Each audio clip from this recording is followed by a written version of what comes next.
It's time to hear me fumble way through the final part of Mission Creep. She hesitated. Yes. There's no reason to run scared. Traffic's lining up. Please proceed then. The officer backed away and waved them on. Sheila dropped back in her seat. You want to meet in broad daylight. It's quite the description. Good thing the odds are against us ever meeting them. Her demure hadn't said cool with this.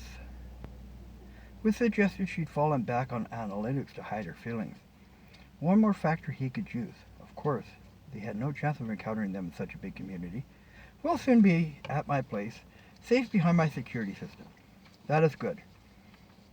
Her closed knees matched the undertone of her voice. Time to insert some normalcy by asking her more questions from his works. 3 turns later, they cruised up the curved parkway to his place. The present news made the little brown car still parked on the side street 1 block from his destination stand out. He'll make an official complaint in the morning. They arrived at the 2.5-story bungalow he called home. The blue-white trim facade was due for a refresh, but the dynamics of his work had kept him too busy as of late.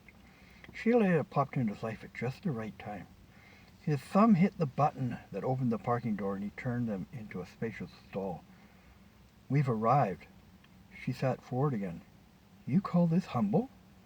It's only 350 square meters. Numbers always made an impression at this point. He tapped the door open. Care for a tour? Next question. Did she get out or wait for him to come around and offer his arm? She waited. You're such a gentleman. She rose to a position deliciously close to him. Success would be soon and sweet. Let's begin. Arm in arm, he directed her towards the door into his foyer. The security lights on the panel beside this door were on the disarmed configuration. His mate had forgotten to lock it down once again, a little detail he could deal with later. The door swung into a he had a special guest list entry, lit entry. The area of in had an out-of-place must to it. The landscape painting across from them hung a little off balance. A scuff marked the tile on the edge of the kitchen. Is something wrong? He snapped back to the pleasure of the time. Not at all. What do you think? He let her go. If you'd be so kind as to take your shoes off and place them on this rack. His shoes came off with practiced ease, giving him just enough time to catch the flex of her ankle as her second shoe came off. It wouldn't be long now. A bump from the kitchen caused him to turn, in time to catch sight of a burly brute reaching for his shoulder.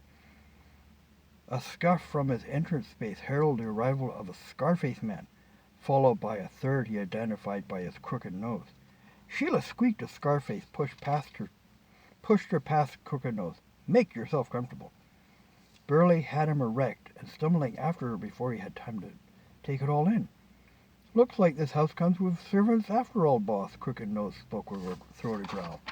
The escapees. Scarface swung Sheila around and dropped her into the chair. Don't move. She cowered. He cowered.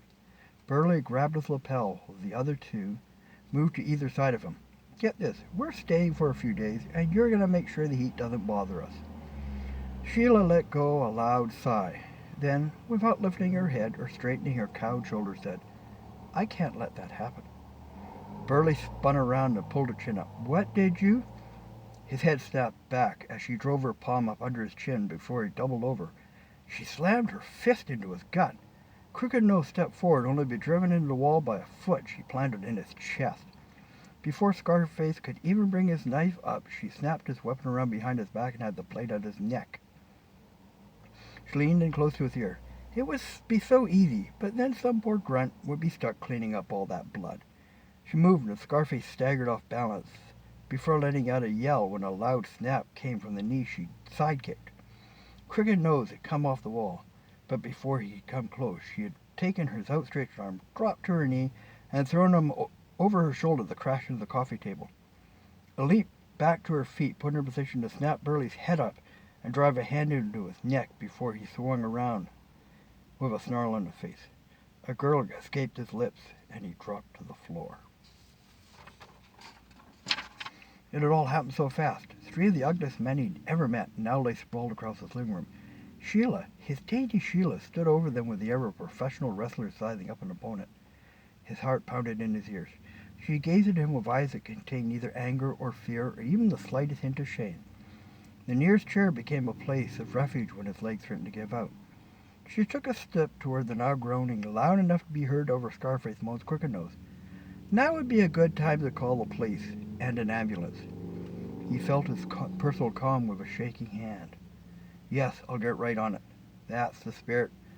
I'll remain long enough for them to arrive. And there you have it. Mission Creep in its entirety.